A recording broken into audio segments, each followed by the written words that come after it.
welcome again to Postcard. And he's got a new device. He wants to show you his new device. And it's not a device. It's a mobile phone, actually. No. It is. I'll have to call you back. Thank you for ringing. It's very nice to hear from you. I'll call you back later. Thank you. Bye-bye. Yeah, look, mobile phone. Mobile phone. Oh, no. And what an actor. There's no battery in it. So that was pure acting, or impure acting in his case. It's not. No, it's battery. Look, it's got a little hole. So what there? It's got a little hole. And that's how you charge it up. And it's a battery. Then it becomes a mobile phone. The only thing is, there's nowhere to dial. So you can only take incoming calls. But yeah, no, you Bluetooth to this, and how comfortable. Rather than holding your phone like that and going like that, and you get that hiss of air coming at you. This is proper. Well, if you're into hisses of air, I suppose it could work. It takes me back to the early days when mobile phones were costing £1,000 and more pounds. And you needed a wheelbarrow for the battery. You did, and they were that size. And one fateful day I was getting off a boat and not waiting for the gangplank. I decided to try the rope, as in a bit of the, very clever. I used to be athletic in those days, until I fell off the rope and I had the phone inside my inside pocket, went in the water for about 1.5 seconds, but seawater and phones in those days did not mix, and I had to get a diver to rescue the phone. So on top of the £1,000 the phone cost me, the diver charged me another 500 quid. There you go. What a disaster. So they uselessly, where are you going to put that phone? Seriously. Oh, here. Oh, right. That's it. That's what you do. You have to dial on your ordinary phone and it Bluetooths it to here. But it's so much better. Nobody can hear what you're talking about. It's quieter. It's just pleasant and it's comfortable. My mobile phone story was really embarrassing. I was doing what's called a stakeout for the Sunday People, I think it was. I'm sure it was the Sunday People. And stakeouts mean you sit outside somebody's house, and if any rival newspapers turn up, you go and, just sort things out. Anyway, I got the first mobile phone, which was like that. You had to carry it around like that. And you had to have your sunroof open for the aerial to go out. That's it. And it was plugged in to the cigarette lighter on the car.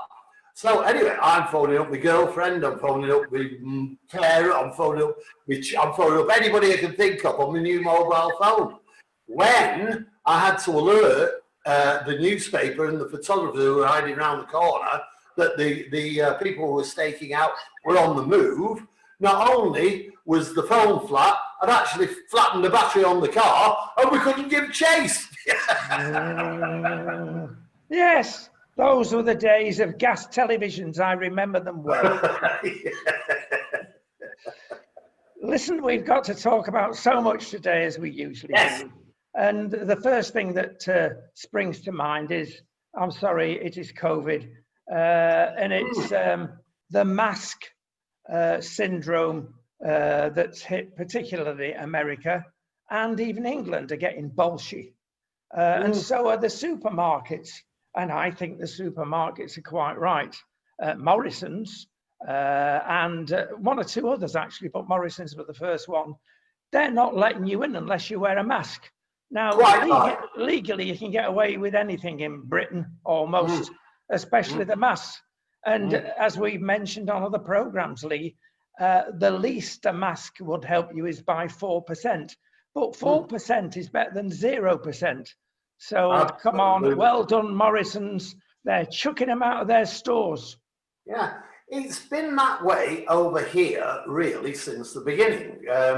They have security guards, not armed security guards. We're not going back to the 1950s. But they have security guards on the door. Those security guards make sure that you use the hand solution, which is supposed to kill off all the germs, and that you're wearing your mask correctly. If you try and go in with it under your nose, like Father Christmas, a big blue beard. That's Billy Connolly, actually, isn't it? Then they make you put it back over your nose. That's fine. That's fine, and that's the way it should be.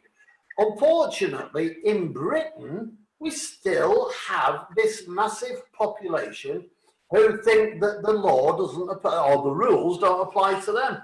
And like you quite rightly say, it's a 4% increase, which might be, but it's 4% better off than you were if you got it. Well, in Portugal, where we are at the moment, they've always been very, very good, the public, about obeying the laws. And in fact, sometimes it gets a bit OTT because you, inadvertently, because it depends on the size of your nose, I've noticed this, whether it slips down below the nose. But a member of the public, never mind the police, will come up to you and say, put it on your nose. Exactly. Go away. It happens here. Yes. It happens here. The only problem is when it first happened to me. Now I know what's happened. At the very first lockdown, somebody did. I didn't know. We'd not been told that we had to wear masks, and we went in the supermarket not wearing masks, and immediately a little Slovak chap came up and was quite aggressive, and was just pointing and saying, "Wear your mask" in Slovak. We didn't know what he was saying, and I was quite aggressive back to him. In fact, I found him afterwards and apologised. So yeah, there is a public duty to make sure that these things work. The problem is in England, if you go up to somebody and say, "Put your mask over your nose," you're going to get punched. And that's, yeah. I'm afraid you're right.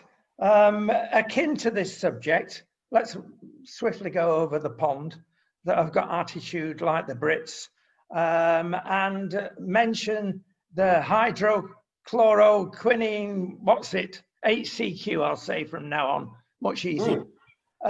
It's being dispensed, even though the big club of big pharma in America say it's rubbish. But there's some interesting facts coming out, Leigh. New York is a real hotspot, and there's a doctor there that has always given this drug for nearly 12 months. And he says, and others say, he saved thousands of lives. If you get it early enough, HCQ works. But the establishment, again, is stepping in. Oh, we don't want that sort of thing. But interestingly enough, more figures out of America are a bit astonishing. If you work out that, I know we're in bad times in UK, 1,500 people are dying a day, it's only, between 3 and sometimes on a very bad day, 5-ish thousand in America.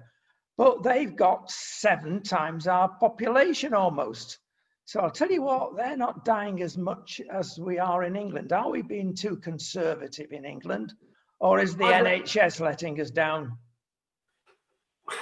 Whether the NHS are letting us down is debatable. They can only operate in within the confines of what they receive and how many staff they've got, how many hospitals they've got to operate in.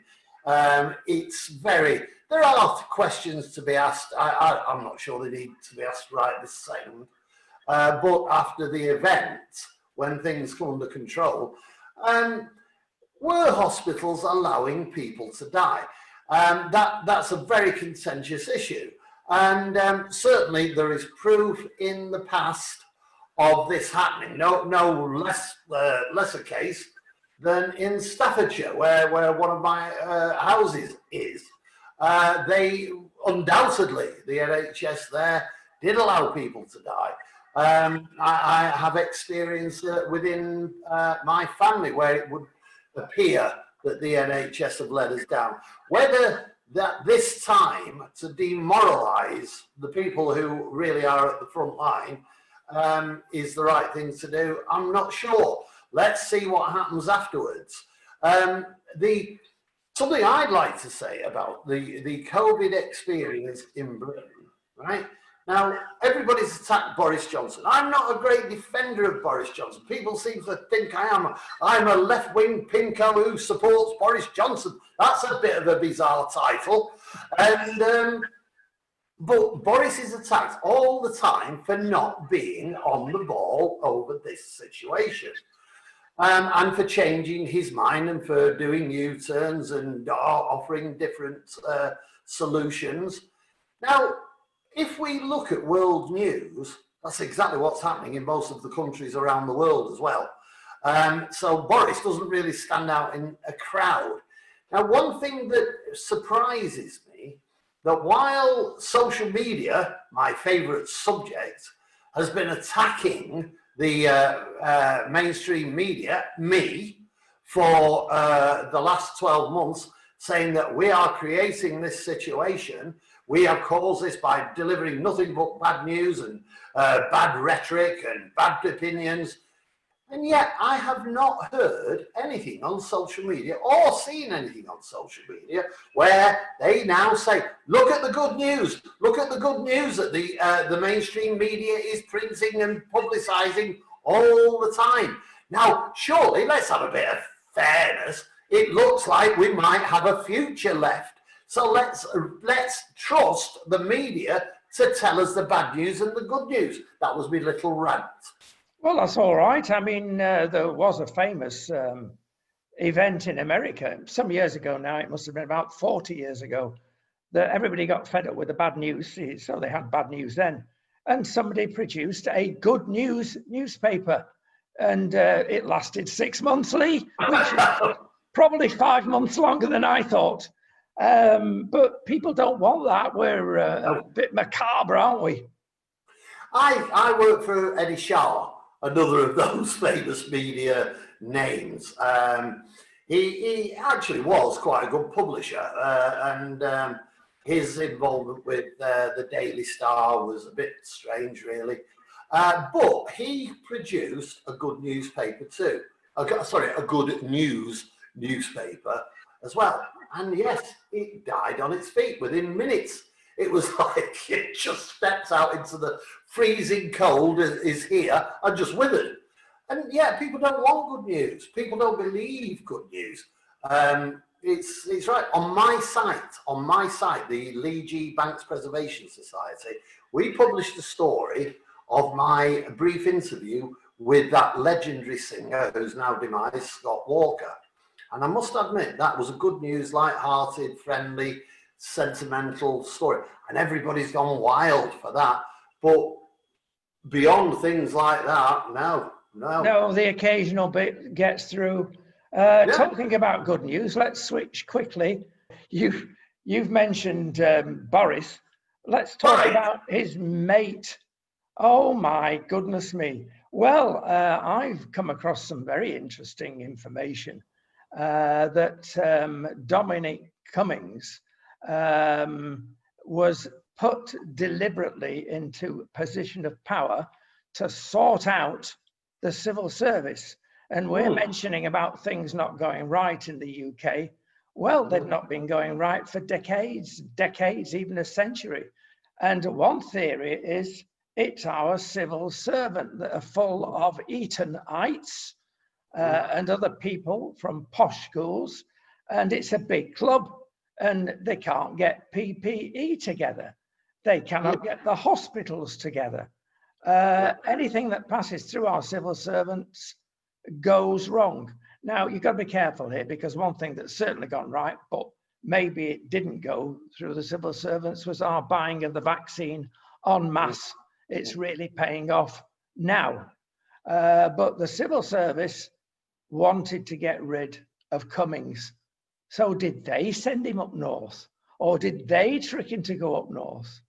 There's lots of stuff and questions you could ask about this.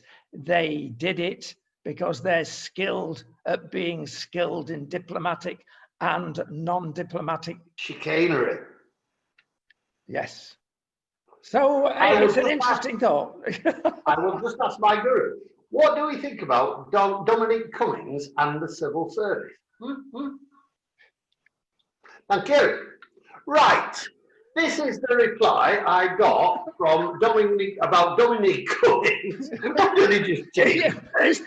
The headline I put on it right at the beginning was Comings and Goings. And that's really what he should be gone now. He should be gone. He was an autocratic, despicable little man. I think Boris needed him at the time to control various elements that were around him, and the civil service too. Now, the civil service in Britain has far too much power. It's basically secretaries. That's what they are. They're just secretaries. They should be wearing nylons and suspender belts. That's all the women like me now, won't they? Yeah, but yeah, that's what they should be doing, sitting cross-legged at the desk and say, "How can I help you, sir?" And things like that. But they're not. They don't. They take over doing things because our MPs and our ministers use them for all sorts of things. Now, I have a personal example. I can't name names. I can name some names, but I can't name all names. Now, I had been trying to get hold for a comment on a particular story of the civil servants at the Foreign and Commonwealth Office, if that's what it's now called. It changes its name all the time. And I waited and waited for 3 months. Sent them 3 emails, phoned up 4 or 5 times, left messages. I then phoned up the Commonwealth Minister, Mr. Rad, and I left a message on his phone. And within minutes, the civil servants had contacted me. I think also somebody from the Secret Service contacted me as well over it. Well, that was difficult to say because they did leave the phone number, and I have got it. But that's how the civil service treats the population. They treat us like idiots, and they tend to treat the ministers like that too. But the cowardly people. Well, there you go. There's something to write to your auntie about, and we'll move quickly on. Actually, a naughty thought did occur to me because it did. I've had a number of our viewer is expanding, and I've had a number of our viewers giving me information because they've reached the magic age of 102, one of them, and he lives in California, and they've got their letters back from Her Majesty, but it's not Her Majesty, it's her civil service, which is basically her ladies in waiting. So that's where there's a parallel perhaps there, Leigh, between your ladies in waiting in Whitehall and Her Majesty. Yeah, that was a passing thought. We'll move on quickly. China. Whoa! Oh yes, and mendacity. Some Is that people near China? Well, yeah. Some people say mendacity. Oh yes, that's a polite word for little liars. Well, perhaps it is. But my goodness me, they're doing everything to cover up what happened in Wuhan last year. No, it wasn't. It was the year before. To be honest, October, a lot of people are saying, in 2019, because that's when it all happened. It was covered up. And now they're only letting certain people in from WHO to have a look at the establishments.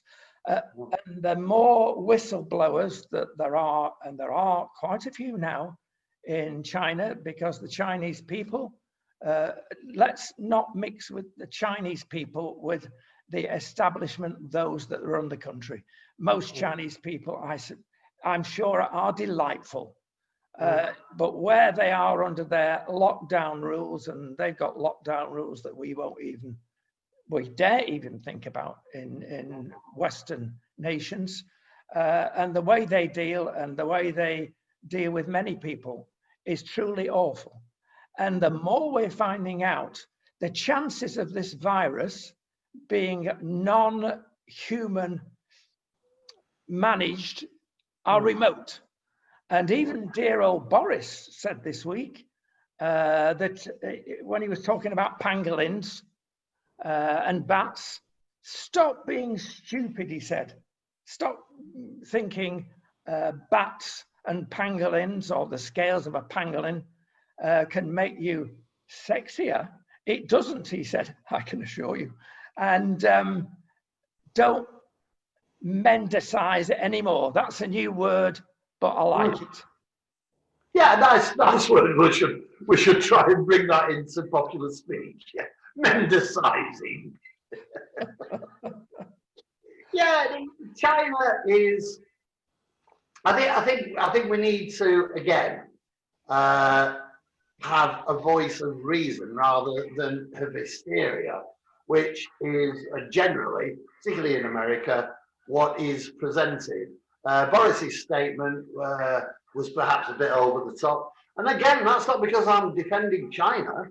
It's not because I believe that China didn't cause this. But China has always acted in the way that it's acting now. It's not new. It's not something that we didn't know about. So, that's the way they are. That's the way the authorities in China act.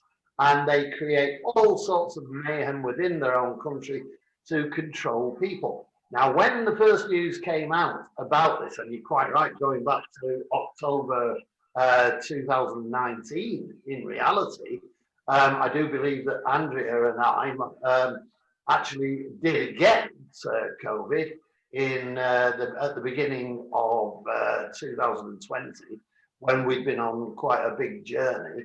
And we're in all sorts of places where it was dangerous. We didn't really know about it. But China, why would China want to wipe out the world? It would lose its business. Why would it want to? Yeah, it could be a control factor. It could be all these conspiracy theories. But actually, it also shot itself in the foot by giving its own people it as well. And now they're suffering really badly with it again. Now, let's let the WHO people and others find out the truth. The whole of the essence of what is going on in this world, whether it's politics in America, whether it's COVID, whether it's Boris, whether it's the media, whether it's social media, the whole thing is, and nobody says this anymore, but the world is being reset by design or by default. And everything needs to be investigated, massive investigation.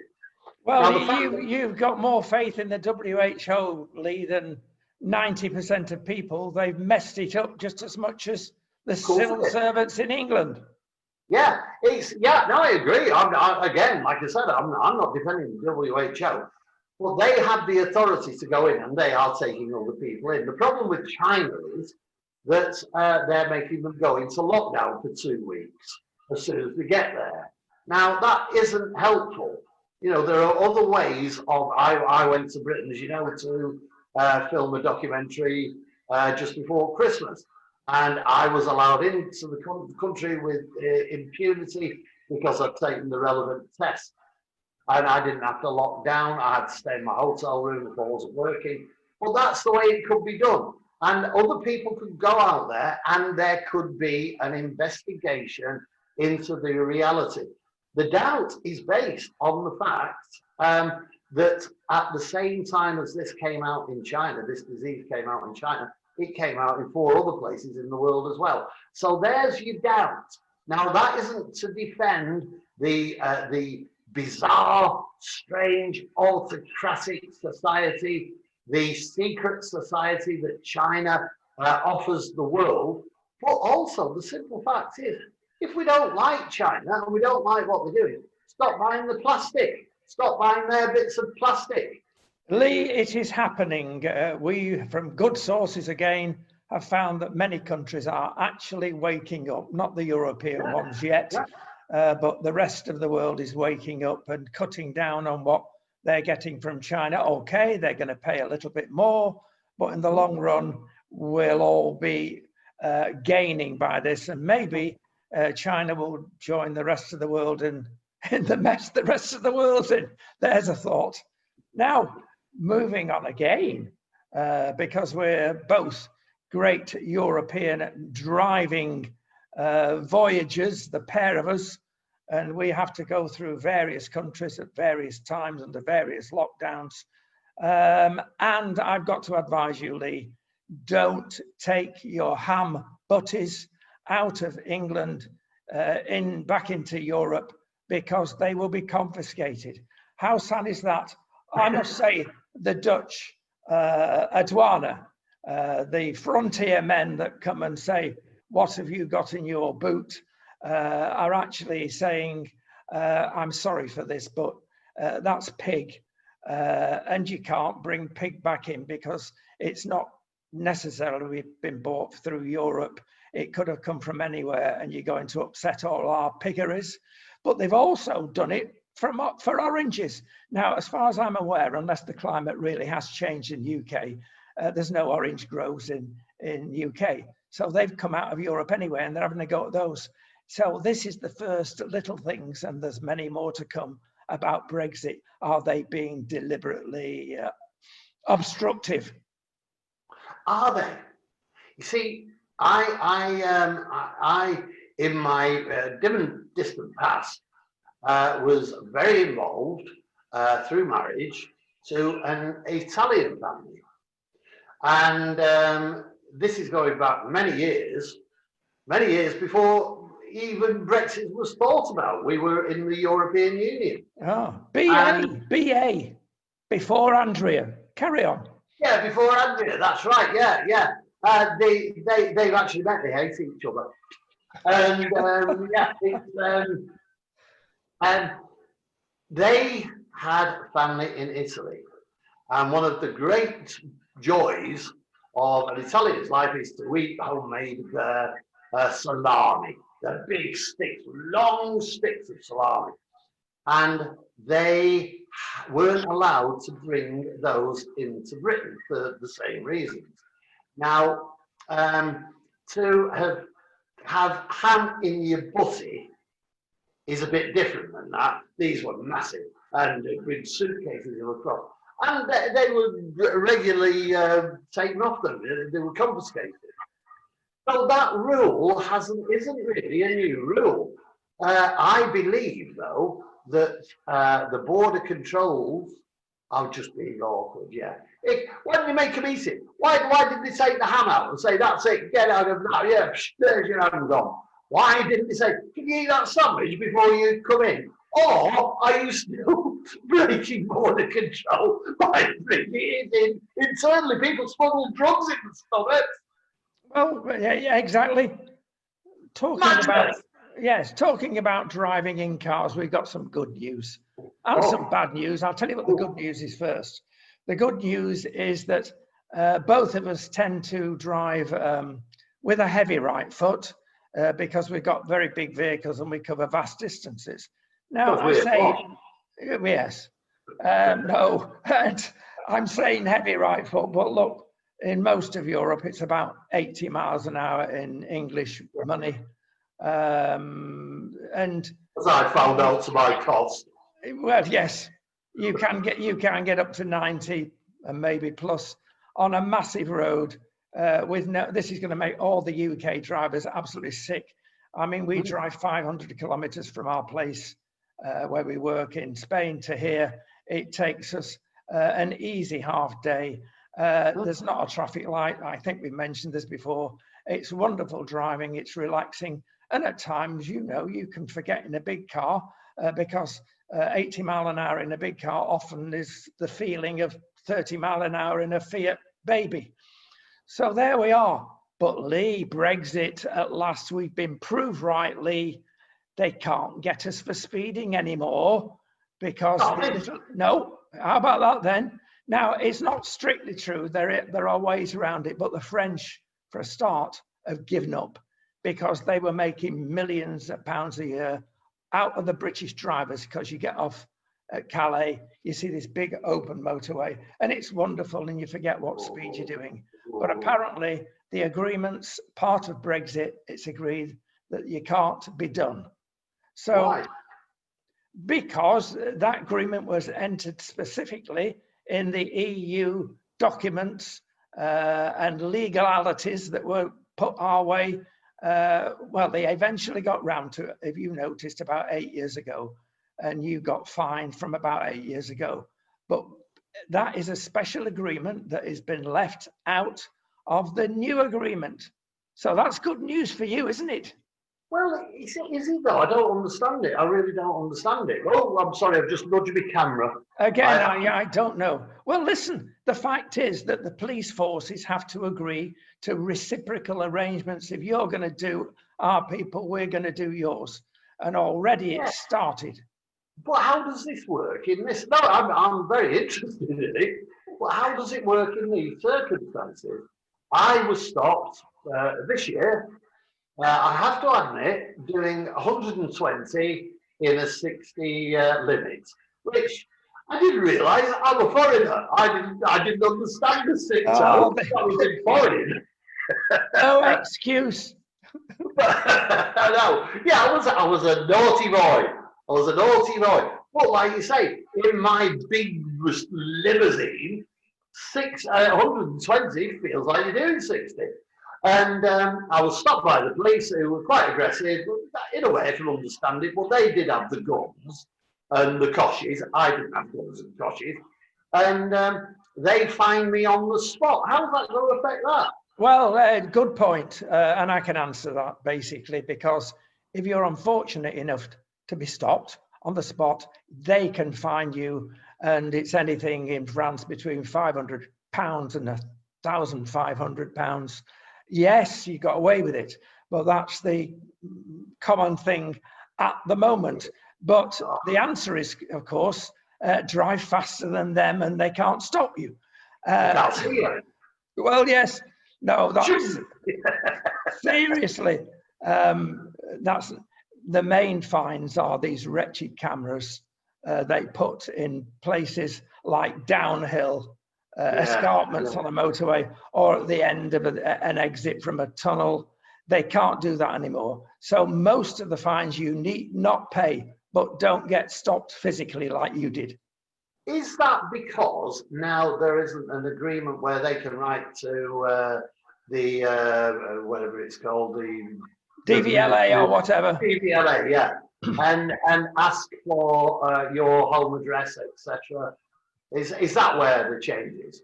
No, it's strictly because we're out of Europe and there are certain things we can no longer do. This is one of the pleasurable things that we won't have to. That's three new words you've invented now. Well, I'm going to go farther. The bad news about motoring. Glad you sat down because you'll need to be on this one. Do you know that Ferrari, of all people, are bringing out next year an SUV? Oh, the world has come to an end, Leigh. Now, as petrol heads, I'll let you describe why this is the end of the world. Well, it is. It's so Ferrari out of our understanding of what's going on that really it shouldn't be allowed. You know, it's Merck's done it, Mercedes have done it, BMW have done it. BMW have done it with a bit of a plum and style, actually. I think BMWs are beautiful. And but it's not really what cars should be. What do you need your car for? Why do you need an SUV? To go take your children to school, then stick it back up your drive. Chelsea tractors are very popular. Well, I had a Range Rover. I adored it. I adored my Range Rover. But I lived in the countryside, so I travelled. I travelled a lot with it, and I went to many places. And so, yeah, if you're there, if in fact climate change is created by motoring, things like that, get yourself a little electric car. Don't get yourself a massive SUV, but have an SUV for when you want to go on holiday and you want to get caught in France for speeding. £1,000? Well, yes. Well, go on. We're passing on to a section very quickly before we go, which I suppose can be titled Chickens Coming Home to Roost. And they are. And some of these we're delighted at. One of them is the world's, not in every country, but certainly in the ultra left liberal countries, have gone potty over pot. Cannabis is everywhere. And actually, one of the first countries to jump on the cannabis wagon, as you and I know, is dear old Holland. And that's been opened for cannabis, even though, surprisingly, Leigh, it's technically still illegal in Holland. But they let 166 cafes, that are cafes and pot houses in Amsterdam alone, carry on. They've decided to cut them down to 60, very simply, because they're attracting tourism that they really don't want. They're attracting the potheads that are also hard drug heads as well, because it's a gateway drug, that's been proved. And they're getting tourists that can't afford anything else except drugs and pot. And it's crowding the city in Amsterdam, and the local residents say, we don't want any more of this. Because let's be honest, just as the British drugs go to Ibiza and Mallorca and cause havoc with the locals and are out their minds, you're out of your minds on pot. So very carefully they're saying, oh no, we've not changed our liberal thinking on marijuana, but we have really. So we're cutting our pot houses in half, so we're not attracting undesirables. Now, for any normal thinking person, yeah, that's obvious. I've got to be honest, it's not a story I've come across, but it is an interesting story, yeah. It's not only Ibiza and Holland and places that have problems with chemical drugs. Chemical drugs are the ones that are really dangerous, and they unfortunately are the ones of choice. Cannabis has been a drug which has been used throughout the world for centuries, and the reasoning behind the legalization in many places was that in fact it wasn't a particularly dangerous drug. You get cancer from it, you get all sorts of things, and there are mad people who will do strange things because of it. Now come on, Leigh, you know the facts of this. Skunk cannabis concentrated is 20 times more lethal, inverted commas, than the 60s cannabis. It's changed, Leigh, and it's not a good idea. Cannabis was demonized, mainly in America, in the 1940s and 50s. And it was mainly because people in the big generation were extolling its virtues. Now, in those days, what you got really from it was a lethargy. You became quite smiley, quite happy, a bit tired, didn't really want to do anything. And it did interfere with the work ethic. Now, in the 60s in Britain, in the 70s and 80s in Britain, when I was aware mainly of its existence and its use, it was the same thing. It wasn't a particularly virulent drug.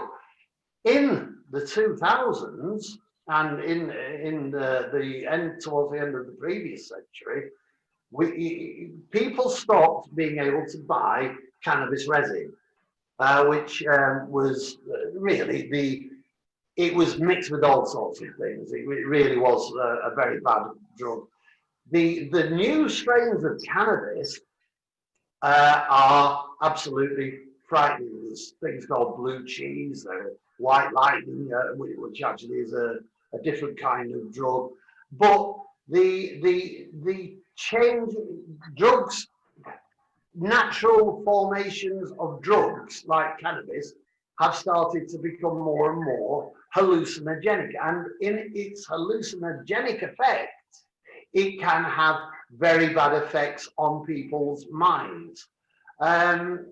It is separate, really. People in Britain smoke, and there are more people in Britain now who smoke cannabis as a leisure, for leisure purposes, than don't. That again is a fact.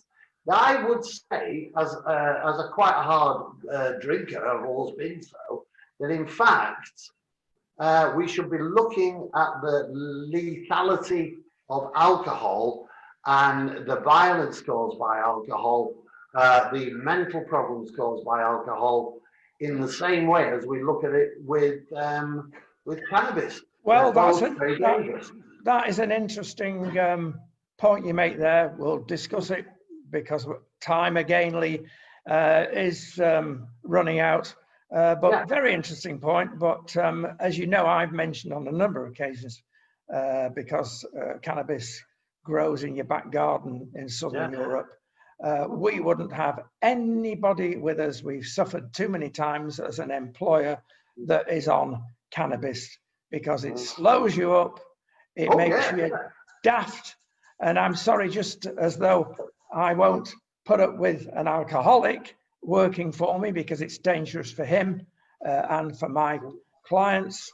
The saying goes to don't use it, anybody, except of course if it's for medicine. And that has some very good effects on you for certain diseases. Alcohol doesn't? No. No. Marijuana. Cannabis, the medical effects of cannabis should be investigated. Is it better to put something in your body which is natural or chemical? I tend to believe that it's the natural that should be used. You know, chemical is potentially a very bad thing. Yeah. Well, a secondary consideration. The other bit of chickens coming home to roost is Twitter and Facebook and your friend Donald, because they've shot themselves in the foot. Serves them right for cutting freedom of speech. They've lost between them 61 billion of their share price. And Donald Empire strikes back, and about time. Donald's done nothing, of course, but people have seen the light, Leigh. You cannot close people down on a open source, let's call it, way of getting, whether it's true or false. It's open source for people to use, and they've shut the average Joe down. Yes, the average Joe, not just the right wing. Let me explain. I'm going to read something now about Donald's remarks, a part of it, and somebody's commented the following. Facebook is purging all content referencing Stop the Steal. Although there is ample evidence of voting irregularities and cause for election reform. Twitter is suspending and expelling hundreds of thousands of users. President Trump is among them. Supreme leader of Iran, Ayatollah Ali Khamenei, who leads public cheers of death to America, is not. Secondly, Trump gave a speech stating, if you don't fight like hell, you're not going to have a country anymore. That remark is supposed to qualify as incitement to insurrection. What a pathetic, transparent lie. Think of the number of times innumerable politicians have invoked fight to express encouragement for active public policy engagement. We fight for healthcare, justice, human rights, entitlements, civil rights, and even peace. Yeah, absolutely. Well made. Absolutely. The simple fact is, and you know, it's something that really should be brought out, and we brought it out on a number of occasions, that there is a freedom of speech in this world, but because of laws across the world, there are barriers that should not be broken. Now, let's be fair. Let's be fair to Twitter and Facebook. Let's tell the facts. They actually are under pressure to fall in line with publishing law. They are publishers, and they have to fall in line with publishing law. Now, in the past, in the Wild West, where YouTube will put the films of people having their heads chopped off in war zones, they will stop doing that in the public interest. Now, I believe implicitly in freedom of speech, but let's just look at this as a reality check. Donald Trump, his business colleagues are pulling out on him. Banks have refused to do any business with him. The Senate is impeaching him. Politicians have turned against him in America. Republicans have turned against him. Now, there are also more than half of the population didn't vote for him. Now, the people who look after elections have denied any connection. Twitter, social media, general media have all turned against him. I would say that anybody in the media of any kind of media has the right to say, why has everybody in this world turned against somebody called Donald Trump? And why then can't you remove that person from social media and from anywhere else until he is either cleared of impeachment, or the impeachment doesn't go ahead, or he proves that the elections, his claims of the elections were false? Let him prove it. Let the natural political and lawful systems in this world be more powerful than Twitter, Facebook, and Donald Trump, unfortunately. Well, I shall let you know why. You've mentioned banks and judges and all sorts of things. There are answers to that. Basically, some people will say the New World Order or whatever that is. But certainly, you're not getting justice. And I repeat, our friend, the Ayatollah, they let him say that. They don't take it down from Twitter. No, they do. They are moved. Sorry, I meant to say this. No, they've not taken him down yet, but there are moves within those organizations to take all these people, these despotic people, down and remove their freedom of speech. Whether that happens, we'll have to wait and see. Yeah, we'll let the Americans judge themselves, Leigh. Half of them voted for Trump. The other half voted, allegedly, for Biden. But there you go. They've got to sort out their problems. But let me tell you something that will completely destroy your argument. Are you ready for this, mate? Go on. Western Europe is full of pinkos, especially the viewer is not seeing what I'm seeing, especially France, especially Germany. And do you know the top bods in France, and indeed Mrs. Merkel has come out and said how dreadful are Facebook and Twitter for putting the foot into free speech. That's what we're talking about, Leigh. And if America wants to go its own way, fine. Britain wants to go its own way, fine. But we're not getting the truth, the whole truth out of these people. But one day we will. Can I finally say, Leigh, the following? It's not over. Now, I'm not saying, and I've said this so many times, I'm a Trump supporter, but I am a supporter, and are you, of freedom of speech. That is what I'm arguing for, freedom of speech and the truth. And we are not getting it, Leigh. The Joe Public smells a rat, quite rightly. Let's define freedom of speech, what freedom of speech is. We haven't got time to do it now, but let's on another show define what freedom of speech is. Freedom of speech is not to just say what thou wilt, as Aleister Crowley said. Do what thou wilt. There is no freedom of speech based on a demonic thing like say what thou wilt. It isn't. Freedom of speech is something that has been won and fought for centuries.